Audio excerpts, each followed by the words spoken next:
Hey, what's up? This is going to be a new watch unboxing, and if you haven't guessed from the title, it's a Seiko. And I don't believe in grail watches, but in a way, this is one that I've been really thinking about for a while and kind of put it off. And I actually wanted well, let's get into it before I talk too much about it. So, what is it? It's SBEC005.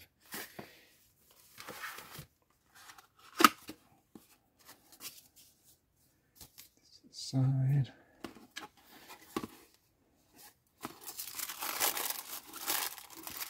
Ooh. It's come in a premium box. And let's just take a quick look here. Let's pull that up. It's definitely, well, it should be, because this is a limited edition, although I think Seiko has also been known not to do anything particularly special with some of the limited editions as well. Sometimes they come in a rather ordinary box. Okay, warranty filled out, and it's using the 8R28 movement. So, well, I think most of us watch people know how watches operate, even with a chronograph. So yeah, Scott got, I guess it's pretty sure it's a leatherette. It's not real leather, but definitely in terms of box-wise, it's more premium than your standard Seiko, which is sometimes it's a plain white box. Sometimes it's the gray ones, and there's like a tan interior. Anyways, so let's see. Yeah, usually they just pop open. So, Prospex limited edition, and hopefully it did not suffer anything bad during its travel here from Japan.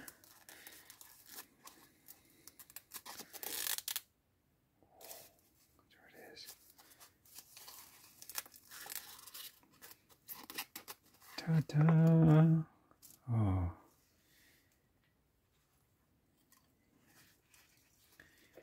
Okay, I'll just take this in for a moment. Put it at a slight angle, and I'm going to take a quick shot.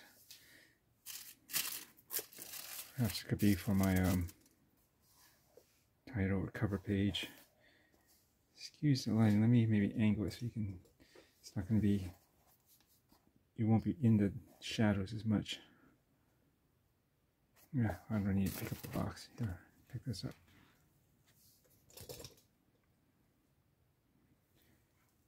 Yes, this is the SBEC005. I think the other model reference number is SRQ029 or something like that. I think I'm going to have it in the description. But I believe the SBEC005, which is what I got, is the JDM version, and the other model is model numbers, I guess, the international, but they should be essentially the same thing. And let's pop it off here. Nothing else in the box. And so this should be numbered limited edition. Yes. Well, it's kind of a high number. Not in terms of closer to, it's out of 1,000, but this is, I think, number 146, if I'm not mistaken. And let's check out the really nice movement. And where's the, is there a picture or angle where we can see? I don't think you can, but this is a column wheel chronograph. So that's something different. And this is a 50th anniversary model. But the weird thing is that, okay, so technically I first saw this as before they have this one, like, oh man, I should have done my research. I'll do it in a full review, but at least 2, maybe even 4 years ago, I forget exactly, could be even more than that, they actually released a version of this watch it wasn't under the Prospex line, but it was under Seiko Brights, which I'm not sure if they even still make those. Anything under the Brights lines, they're pretty limited if they do. I think they might, but it's not as nearly as large or wide a line as the Prospex or even Presage. But Brights is kind of a pretty high-end, level for Seiko, and it's almost identical. But as far as I can visually quickly reference and tell, there shouldn't be any scratches here because I'm pretty sure this has dia shield. Yep, it has dia shield, and it has Zaratsu polishing. Let me get. Actually, let me bust out one of my new cleaning cloths. And I think this is the one I got from Monta when I was at the San Francisco wind-up recently. Ta-da! I might just use that.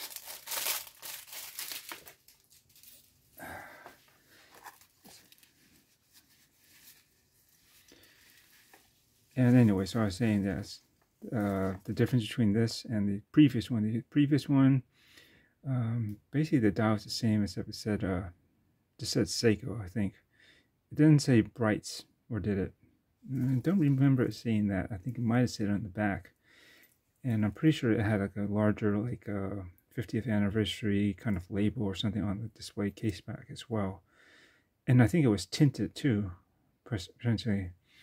I forgot the reference number, but I'll try to be more specific and maybe hopefully pull up some pictures of it when I do a full review. Nonetheless, it looked almost identical. The crowns may have been a little different. I definitely know the pushers were different. They were more pump style. They kind of stuck out like, sort of like a little bit like the way the Hamilton Intramatic automatic chronographs have it. Maybe like I think Longines Big Eye, they kind of stick out like pump pushers. Yeah, so this is different. This is a little bit more cleaner, more flushed, I guess. But I dig it. I can't tell, but I think some people said that actually the case itself is actually slightly differently shaped. And in terms of the movement, that's another good question.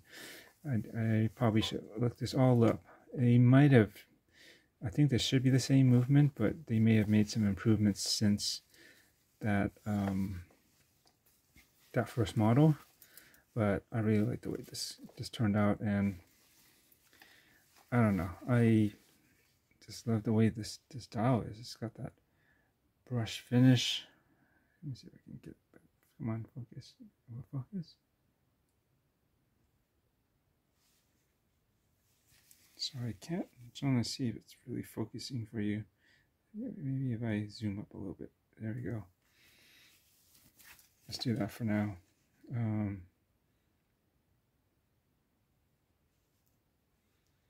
Yeah. This is such a cool chronograph. I just love the way it looks. Yes, it's a little bit thick. Generally automatic chronographs will be. But you'll see, Seiko has a magic way of wearing regardless, and a lot of the height is 16 millimeters if I understand it. Let me see if I can reach my caliper somewhere.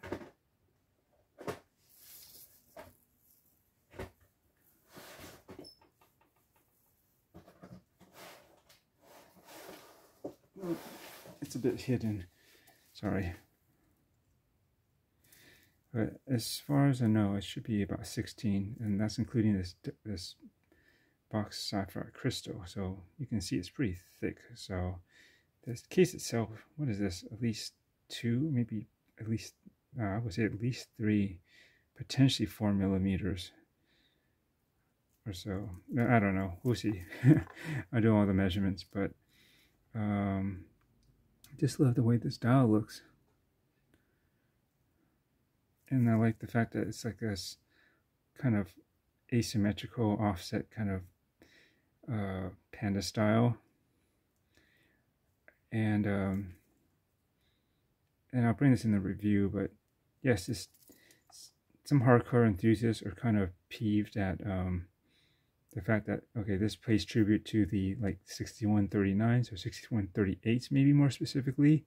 There is a reference, forgot, I have it written down somewhere, but it does have a lot of cues where it looks like the way the hands are designed, the way these registers are, like it's like double stacked, you know, count, you know, a 60-minute counter, you know, 30, and then the ones right below it will count. If it counts again, you start to go into like 40, 50, 60 minutes if you wanted to. So you can actually time up to an hour technically. Though you just got to keep it in your mind that you already passed 30 once, right? But anyway, so that actually looks like that. The black tachymeter on the outside, except the case is completely different though, of course. And they never came on a bracelet. Well, actually, that's not necessarily true. It might have. What else? Yeah, different. It didn't even have 3 registers like this does. I only had the 2, and I think the date and day were on this side, and these were the panda subdials were, you know, at the 12 and the 6 instead of here. But the general idea is that you have 2 black subdials, and they are kind of in that same style as that vintage model. And I do like the fact that they made this one just a little bit smaller, as you can see. The running seconds, and it's silvered out with a different finish too. It's not just brushed like the dial, like a radiant finish on it, which looks nice. And another reason why I like this is that this also reminds me of a chronograph I used to own. It was from Maurice Lacroix. It was one of their Masterpiece series. It's not one of those super high-end fancy ones where they have their in-house movements and they cost almost, well, over $5,000, $8,000, maybe even over $10,000. Some of those really nice Masterpiece design ones. No, that one was basically using a Valjoux 7750, but it was really decorated and it was super well rigged. It was one of the most accurate watches I've ever owned, and I've owned 2 examples of that one. And look at back in my past posts, either through pictures or I definitely have a video on that one. And yeah, I really like that one. That one's 43 millimeters. This is 41. But what was similar was that it also had like the black kind of tachymeter scale on the outside, if I recall. In some ways, that one, you know, it also had black sub-registers, the sub-dials, although it was, since it was a 7750 base Valjoux movement, you know, the registers were actually at the 12/9, with the running seconds usually at the 9 and 6, and the side would have a date. And I'm talking about the Maurice Lacroix that I had, the Masterpiece chronograph. There's a reference number in it, but it's really long. And it's this MP, I think, and it's just full of numbers. If I can remember it or write it down when I do a review, I might kind of mention it back. But and that watch also had a silver running seconds hand on this side. And so that's why it kind of reminds me of that, because, you know, it's just something that separates the functions of the chronograph, or at least with the subdials. So, you know, these are for the chronograph, and that silver one. It's just much more subtle. It's for just the running seconds.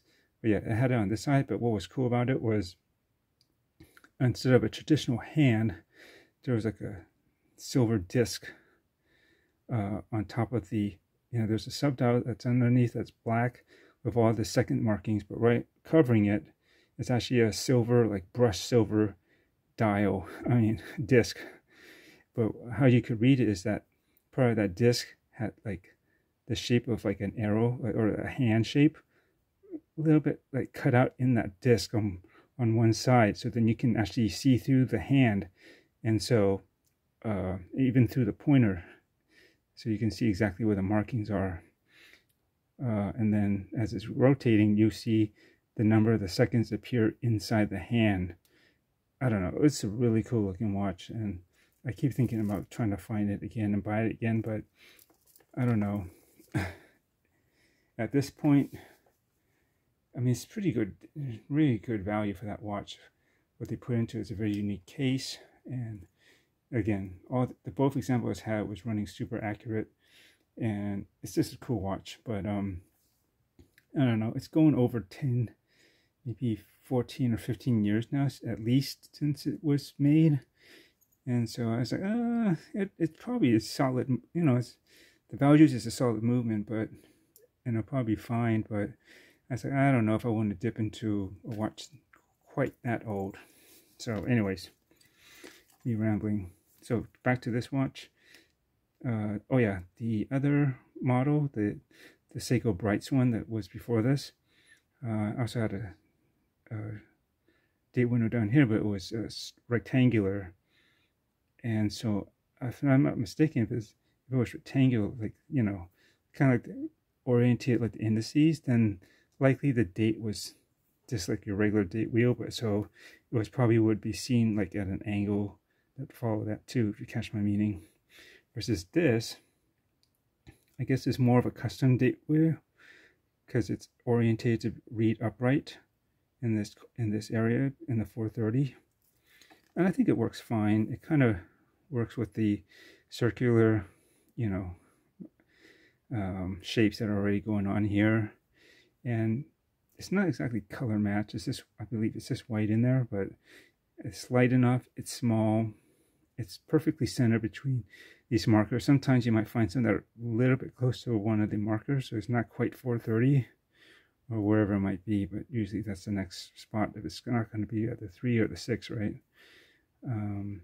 But yeah, I think it's pretty subtle, and I don't know, it doesn't bother me. It's a practical application, or rather a practical complication.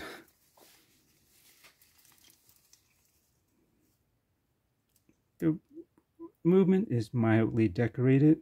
This has some brushing on it. No blue screws or anything. But yeah, 8R48A, 34 jewels. Column wheel chronograph.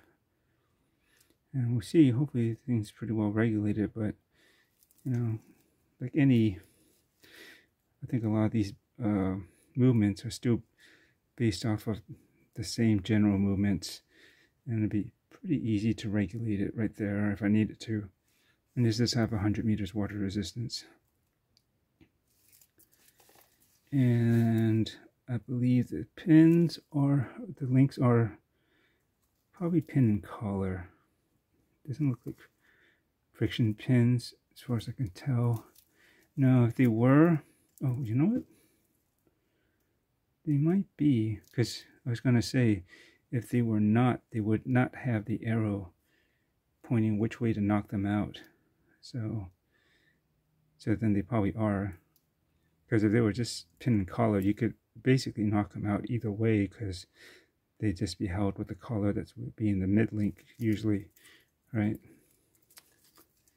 Some people might not like this, but obviously there is no micro adjust, so you have to rely on the 1 or 2 half links on either side or both, and whatever full link you can knock out there to get a fitment. But I don't imagine it'll be too hard.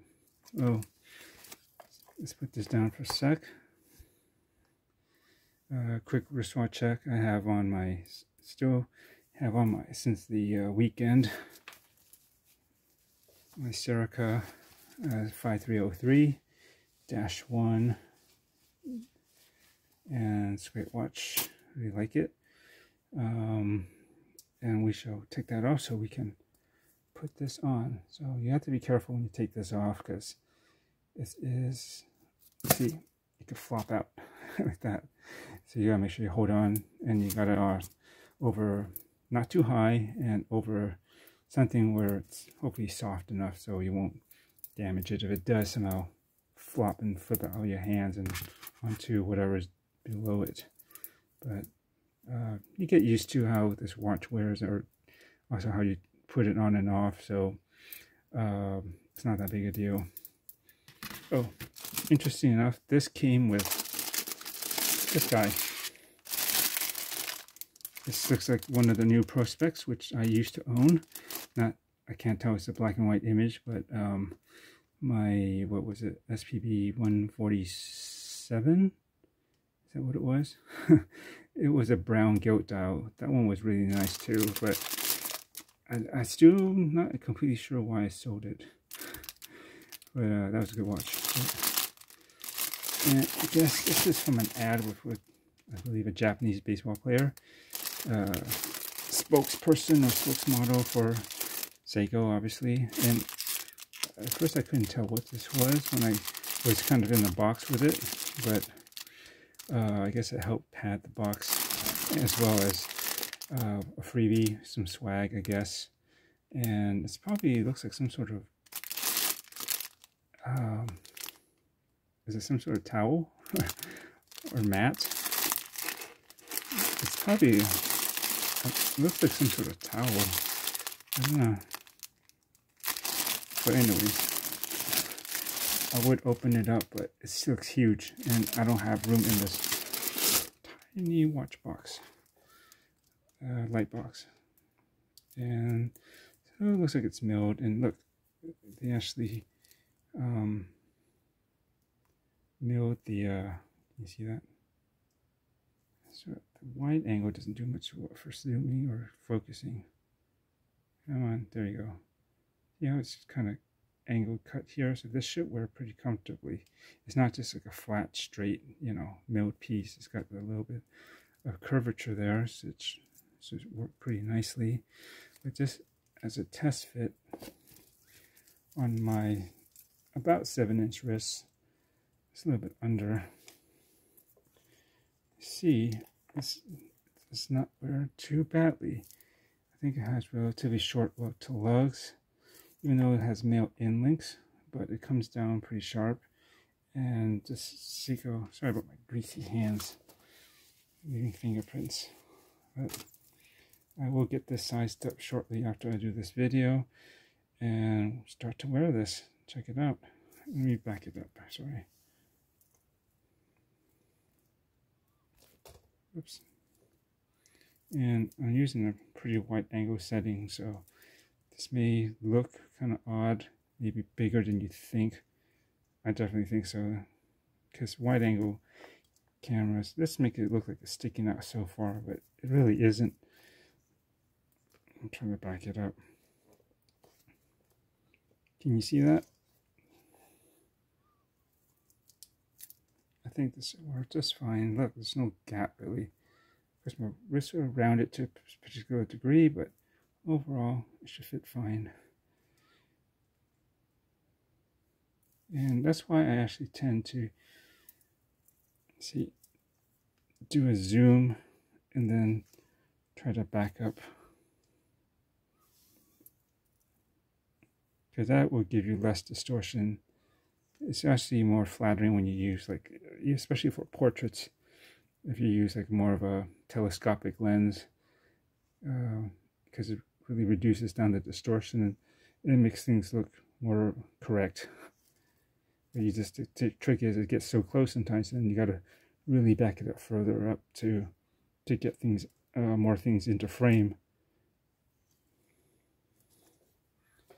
It's not thin, of course, but I don't believe in actuality it will wear it that heavy.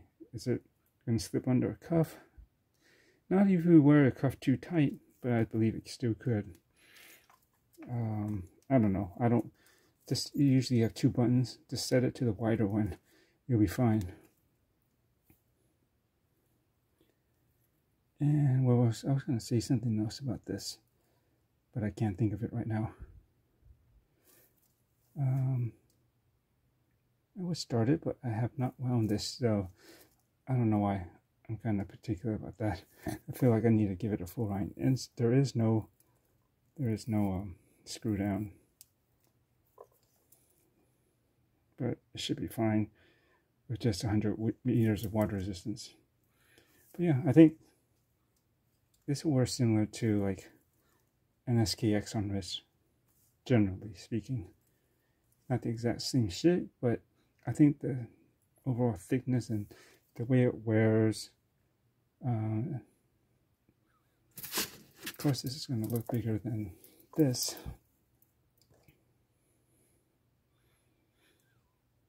This is a 39, but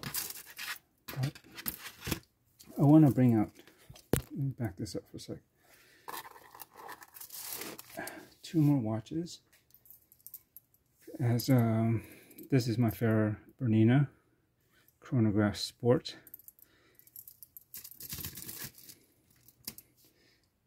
This is my Sinn 103 Klassik 12.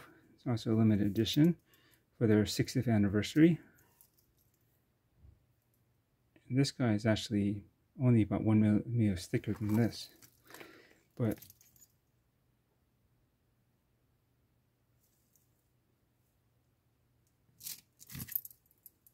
I'll just bring out all 3 of these for a quick comparison right now.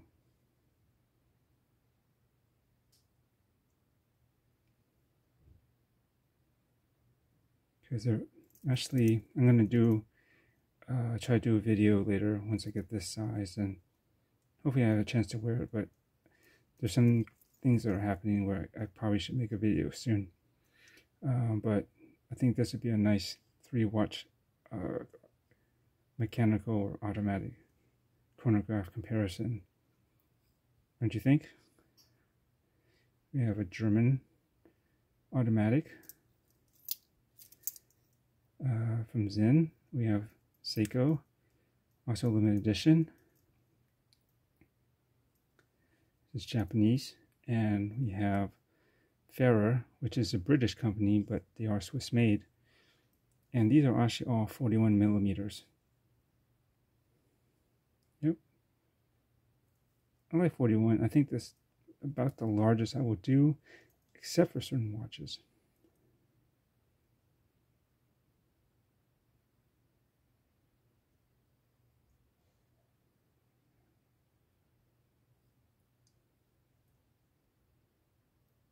So, I'm not going to compare them now, but just look forward to a video with these all 3 later. So, anyways, I'm going to cut this now and get this sized and on, and you can be sure I'll be probably posting up some videos and pics of this pretty soon. So, thanks for watching, and I will catch you in the next. Later.